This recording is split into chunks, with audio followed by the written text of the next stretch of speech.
Ketvirtadienį info studijoje matysite rekordinės išlaidos gatvių ir šaligatvių valymui. Akcijos namai be gaisrų metu išvalytas kaminas. Šiaulių Rotary klubo Harmonija parama portų įsigijimui.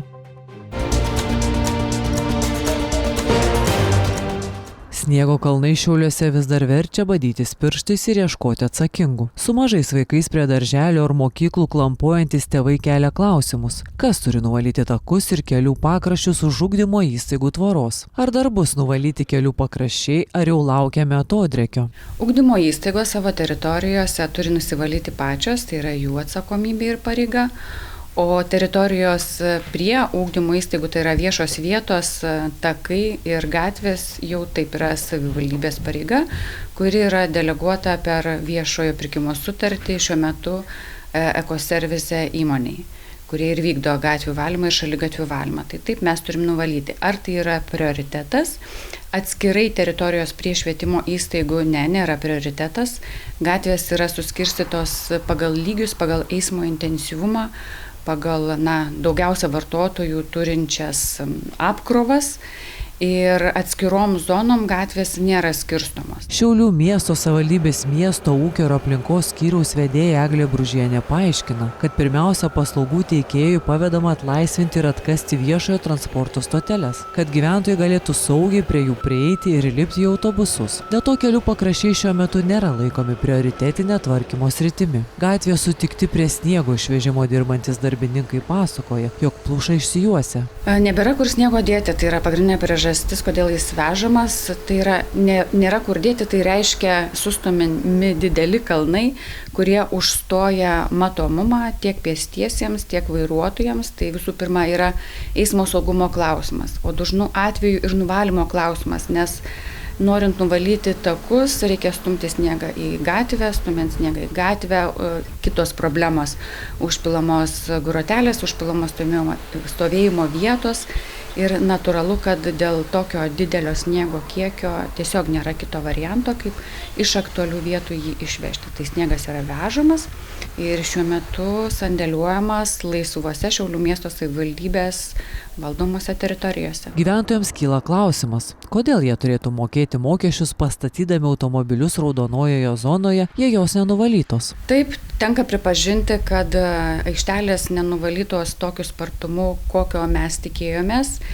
Ir tikrai ne viena pastaba yra išreikšta paslaugos teikėjui ir baudų priskaičiuota paslaugos teikėjui pakankamai daug.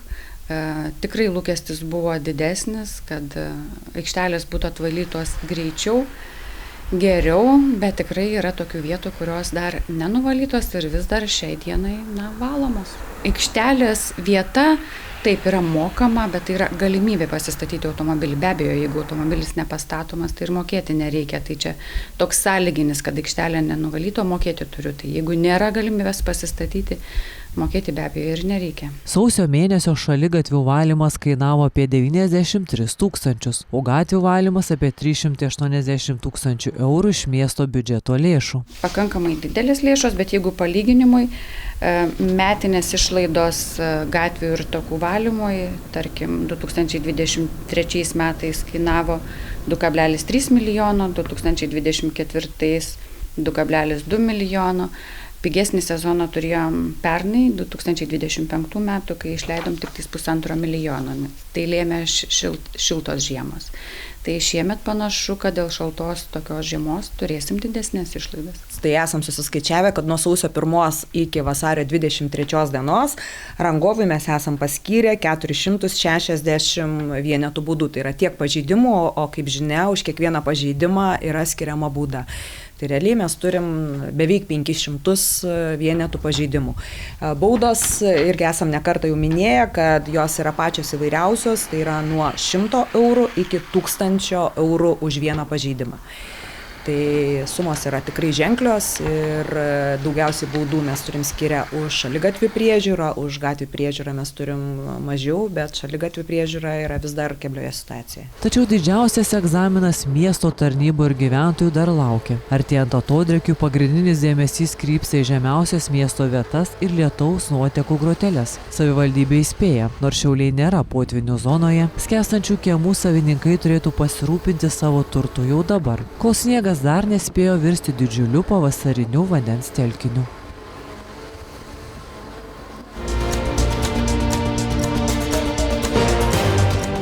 Šiaulių priešgaisrinė gelbėjimo valdyba vykdo akciją Namai be gaisrų, kurios metu lanko gyventojus, primena apie saugų šildymo prietaisų naudojimą ir kaminų valymą. Esant poreikiui, gyventojams neturintiems lėšų pagal galimybės pasirūpinama ir kamino valymu. Praėjusiais metais Šiaulių mieste buvo išvalyta apie 30 kaminų, Šiaulių rajone apie 20. Tai šiuo atveju buvo rastas vienas dūmtraukis su žmogumi, kuris, sakykime, neturi tiek lėšų, kad dažniau valyti dūmtraukį, tai mes tokius sąrašus turime ir tada važiuojame pagal galimybę skirtas lėšas ir profesionalus dūmtraukių valytojas išvalo tokiem žmonėm, sakykime, dūmtraukius. Tai šiuo atveju yra atliekami šitie darbai. Čia duktė man visada reikėjo, aš pats taip įsivadinom Balčius, bet kai paskui pažino, kaip ten draugauja ir kaip sakant, paprašė. Kaminkretys Marius Augys ne tik išvalė kaminą, bet ir sutvarkė jo sandarumą. 6 metus kaminkrečių dirbantis Marius Augys pastebi, kad nors šią žiemą iškvietimų turi pakankamai daug ir tenka dirbti kiekvieną dieną, vis dėlto žmonės dažniausiai kreipiasi tik tuo met, kai atsitinka nelaimė kaimynui. Buvo nemažai tų sodžių, nebuvo, kad jau taip jau visai blogai, bet jau valytis reikėjo. Žmogus jau vasarą buvo įsivalęs, bet jau kiek čia laiką dėl intensyvaus kūrenimo reikėjo vėl valyti. Išvalėm, padarėm dabar, viskas bus gerai. Yra pastabų dėl kamino nesandarumą, bet tuoj sutvarkysim ir jokių problemų nebus. Spėjam, bet dirbam kiekvieną dieną. Žmonės profilaktiškai dabar nesivalo, nebent užsidega kaimynai arba per žiniasklaidą pasako, kad reikia prasivalyti, tuomet suintensyviai. Bet kol kaimynas nedega, tai kaminų nevalo žiemos sezonu. Žiema panašu dar nesibaigė, tuo pačiu ir šildymo sezonas. Tad primenama, kad gyventojai ir patys gali kreiptis dėl kamino valymo. Gyventojams norėčiau priminti, kad ir patys gali kreiptis į Šiaulių miesto priešgaisrinė gelbėjimo valdybos valstybinio priešgaisrinio priežiūros skyriaus pareigūnus arba akcijos metu tiesiog ištransliuoti pagal tai, kad yra tokia, tai ar tokia situacija ir mes tada sprendžiam. Nes oro sąlygos visgi dar, kaip ir labai norėtųsi pavasario, jis taip greitai neateis, šildytis dar teks ilgokai, tai kaminų valymas, dūmtraukio, krosnių priežiūra niekur nedingsta. Kaip teigia Šiaulių priešgaisrinės gelbėjimo valdybos vyriausiasis specialistas Gintaras Zonis, pagrindinė gaisrų priežastis – dūmtraukio nevalymas. Valymas turėtų būti nerečiau kaip į 3 mėnesius kartą, bet pagal tokį šaltį ir pagal tokią situaciją, kokią mums padovanota turime žiemą, tai reikėtų atkreipti dėmesį į savo krosnės galingumus ir tai nėra rodiklis, kad į 3 mėnesius kartą. Jeigu yra intensyvesnis kūrenimas, tai jau žiūrite pagal savo krosnį ir pagal kamino dūmtraukio užterštumą suodžiais, nes tokių gaisrų yra. Ir jie niekur nesibaigia, tai viena iš pagrindinių priežasčių yra dūmtraukių nevalymas. Su tuo susijusių gaisrų šiais metais jau būta. Kaminus reikėtų valyti nerečiau kaip kas 3 mėnesius, tačiau tai priklauso nuo kūrenimo intensyvumo. Valykit ne tada, kada jau nebetraukia, o tada, kad jau kartą bent jau metus ar 2 kartus būtinai. Kita dažna gaisrų priežastis, kuomet karšti pelenai supilami į plastikinius indus. Kieto kūro krosnės pelenus, atkūrentos, reiškia, žarijos, kas lieka po deginimo, dėti į metalinius indus, nešti toliau nuo pastatų ir statinių ir tiesiog turim puikų pavyzdį, kad žmonės kiti įsineša ir padeda į sniegą ir atvesina pilnai pelenus, o pasitaiko ir tokių atvejų, kada įmetama yra į šiukšlių konteinerius ir kyla gaisras konteinerėje ir ugnis persimeta į pastatus. Tai vat šitą žmonės kažkaip tai per greitai nori pašalinti pelenus, supildami į degius indus. Ugniagesiai linki nelaukti patikrinimo ar nelaimės ir pasirūpinti savo bei artimųjų saugumo.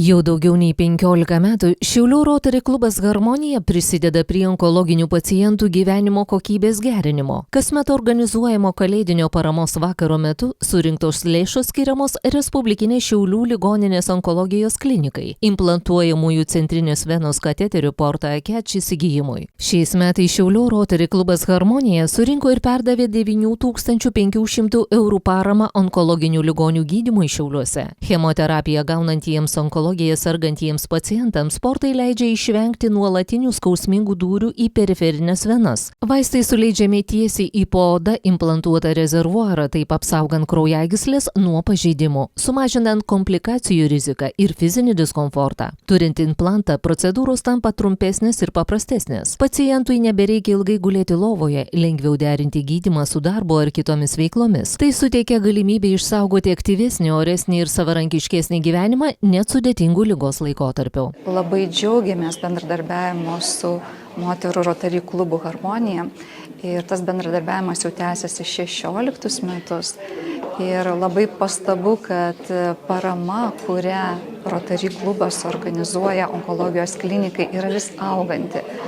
Ir skiriamos lėšos yra labai prasmingai panaudojamas ligoniai būtent pacientams, tai yra įsigijant porto kateterius. Taip reikalingus, kai jiems reikalinga nuolatinė įvairių injekcijų, tyrimų, procedūrų atlikimo svarba ir tie porto kateteriai labai tausoja pacientų sveikatą. Rotary klubas dalyvauja ne tik tai savo piniginių indėlių, bet kažkuria prasme dalyvauja net ir gydymo procese. Todėl pasitenkinimas, kurį jaučia pacientai ir dėkingumas turėtų būti dalinamas visiems ir lygiai taip pat Rotary klubo nariams. Šie medicinos prietaisai portai nėra įtraukti į valstybės finansuojamo medicinos priemonių sąrašą. Pacientams negausiems paramos šias priemonės tektų įsigyti savo lėšomis. Nuo 2010 metų Rotary klubas Harmonija organizuoja kalėdinį paramos vakarą ir lėšos yra skiriamos labai aiškiam, konkrečiam ir šauniam tikslui onkologinės klinikos rėmimui.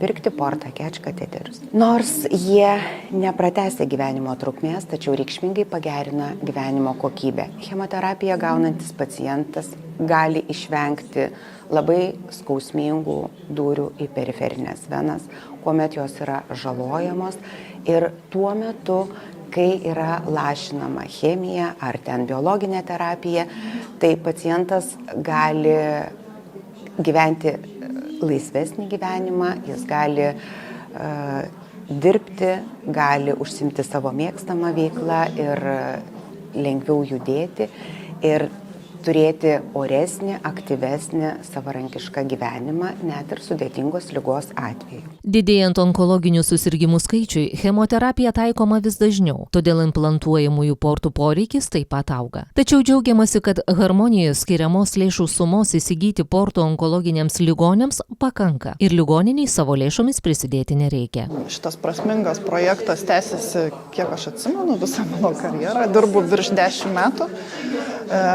Ir tikrai pacientėm tai yra labai svarbus komfortą ir gydymo tęsimą užtikrinantis dalykas, kai galime, nesvarstant kam kam tikrai užteks lėšų skirti porto kateterį, per kurį pacientas gauna gydymą palaikomąjį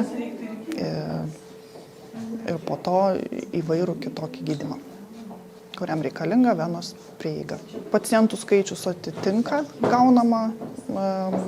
gaunamas lėšas ir ligoniniai savo lėšom labai retai, kuriais metais prisideda. O viskas prasidėjo nuo prasmingų iniciatyvų paieškų. Jų ieško kiekvienas Rotary klubas. Taip nutiko ir su Šiaulių Rotary klubu Harmonija. Buvusi mūsų pirmoji prezidentė Loreta Suodaitienė pakvietė amžinos atminties gydytoją Bugailiškį pas mus į klubą į svečius, kurisai pristatė tuo metu kaip naujieną implantuojamą portą, kuris galėtų būti implantuojamas ligoniams ir palengvintų gyvenimo kokybę. Mes tada svarstėm šitą klausimą, ką galėtumėm nuveikti ir mano iniciatyva atvežėme rock operą į Šiaulius. Tai buvo rock opera Prisikėlęs ir tuos visus surinktas lėšas už šitą koncertą aukojome būtent Šiaulių onkologinės klinikos ligonių poreikiams. Kitais metais tęsėm tą projektą, glaudžiai bendravome su buvusiais vadovais onkologijos klinikos ir žinojome, kad tas poreikis yra reikalingas. Šiais metais onkologijos klinikoje pakabinta simbolinė parama žyminti lentelė su Rotary International simbolika. Tai ne tik padėkos ženklas, bet ir nuolatinės partnerystės bei pasitikėjimo įrodymas. Džiaugiamasi, kad prie projekto prisidėjo ne tik Šiaulių krašto Rotary klubai, kiti Lietuvos Rotary klubai, bet taip pat ir Vokietijos Rotary klubas. Tad parama jau tapo tarptautinė. Norėčiau paminėti visus klubus, kurie atsiliepė ir mums padėjo surinkti maksimalę paramą iš apygardos fondo 2500 eurų. Tai Šiaulių Rotary klubas, Šiaulių Rotary klubas Saulė, Šiaulių Vykinto Rotary klubas, Pakruojo Rotary klubas, Joniškio Rotary klubas, Šiaulių Aušros Rotary klubas, Kauno Romuvos klubas, Vilkaviškio klubas, Mažeikių klubas Liberta, turbūt nepaminėjau. Ir ypatingai svarbu, kad jau praeitais metais mes turime tarptautinį partnerį, tai Vokietijos klubas, kuris yra Rotary International apygardoje 1890, tai klubas Förderkreis des Rotary Club Büchtehüde, kuris mums skiria ne tik finansinę paramą, bet ir aktyviai viešina projektą visoje Vokietijos Rotary bendruomenėje. Šiaulių Rotary klubas Harmonija savo veiklą įrodo, kad bendruomeniškumas ir tikslinga parama gali turėti ilgalaikį poveikį. Tai ne vienkartinė akcija, o tęstinis ir atsakingas projektas, kasmet prisidedantis prie konkrečių žmonių gyvenimo kokybės gerinimo. Ši iniciatyva tai puikus pavyzdys, kuomet lokalus klubas sutelkęs nacionalinius ir tarptautinius partnerius gali kurti reikšmingą pokytį sveikatos apsaugos srityje. Svarbiausia – suteikti onkologiniams pacientams daugiau orumo, mažiau skausmo ir daugiau galimybių gyventi savarankišką gyvenimą net sudėtingais gyvenimo atvejais. Linkime, kad ši graži iniciatyva prasidėjusi prieš 16 metų nenutrūktų, o tik plėstųsi.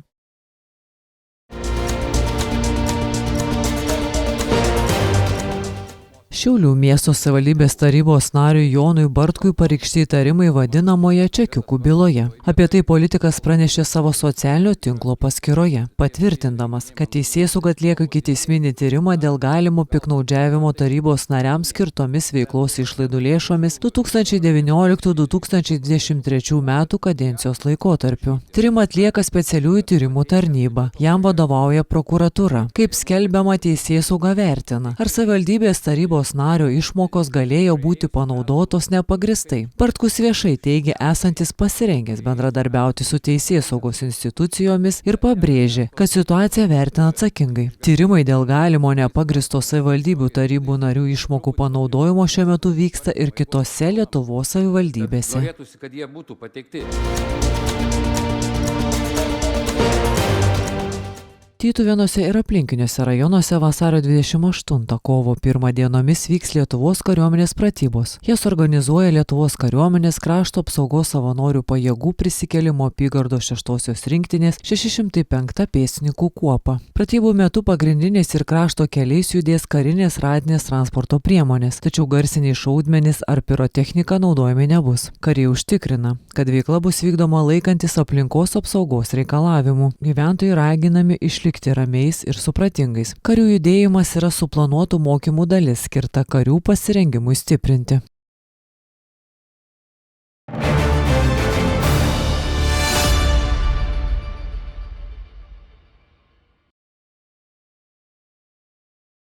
Tragiškose gaisruose Šiauliuose ir Radviliškio rajone žuvo 2 vyrai, praneša policija ir ugniagesiai. Vėlų trečiadienio vakarą apie 23 val. 25 min. Šiauliuose Sakalo sodų 1 gatvėje vyro gimusio 1954 metais name kilo gaisras. Nors nukentėjusysis buvo išneštas ir pradėtas gaivinti, 23 val. 37 min. Konstatuota jo mirtis. Ketvirtadienio vidurnaktį Radviliškio rajone Šaukoto miestelėje po gaisro rastas apdegęs nenustatytos tapatybės vyro kūnas. Abiejų gaisrų metu namai degė atvira liepsna. Išdegė dalis vidaus patalpų, sudegė stogai, o dūmų detektorių pastatuose nebuvo. Šiemet Lietuvoje dėl gaisrų jau žuvo daugiau nei 30 žmonių, o nuo metų pradžios užgesinta beveik 2000 gaisrų. Gaisrų priežastys tyriamos, pradėti ikiteisminiai tyrimai, mirties priežasčiai nustatyti.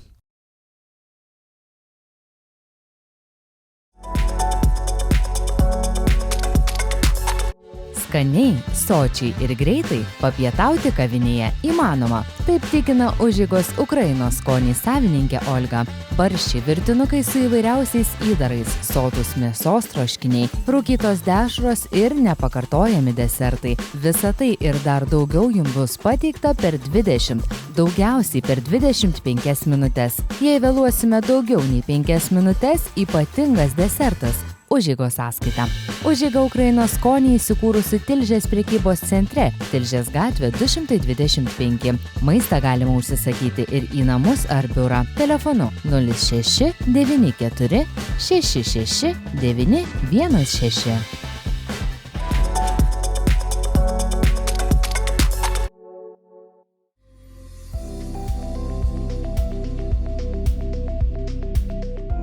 Medicininė akupunktūra yra tradicinės akupunktūros ir šiuolaikinės injekcijų terapijos derinys.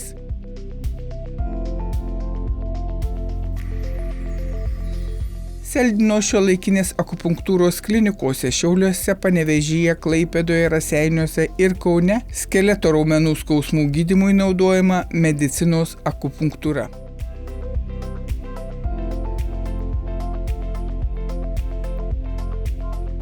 Šis gydymo metodas – tai gydytojo specialisto konsultacija, skausmo ir trigerinių taškų blokados, taip pat periferinių nervų šaknų ir rezginių blokados ir adatų terapija.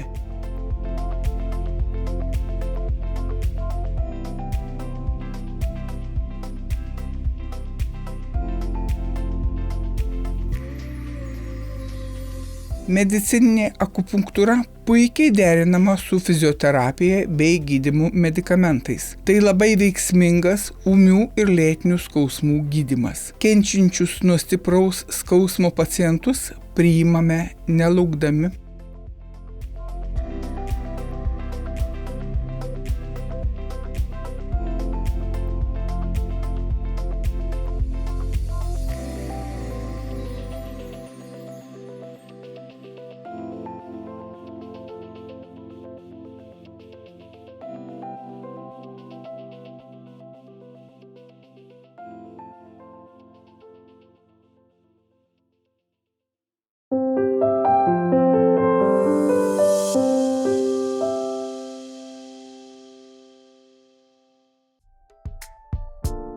Penktadienis Šiaulių apskrityje bus debesuotas ir vėjuotas. Krituliai neprognozuojami. Naktis iš ketvirtadienio į penktadienį visoje Šiaulių apskrityje bus debesuota, tačiau krituliai nepranešami. Oro temperatūra bus nuo 0 iki 1 laipsnio šalčio. Jutiminė oro temperatūra gali siekti ir 5-7 laipsnius šalčio. Pūs stiprokas šiaurės rytų vėjas 6-7 metrai per sekundę greičiu. Vietomis jo gūsiai gali siekti ir 12 metrų per sekundę greitį. Debesuota išliks ir penktadienio dieną, tačiau kritulių taip pat nenumatoma. Dieną jau laikysis pliusinė temperatūra. Termometrų stulpeliai rodys 2-4 laipsnius šilumos. Vėjas išliks stiprus, pūs į šiaurės rytų 6-7 metrai per sekundę greičiau. Vietomis jo gūsiai gali siekti 10-12 metrų per sekundę greitį. Tik vėlai vakare vėjas šiek tiek aprims.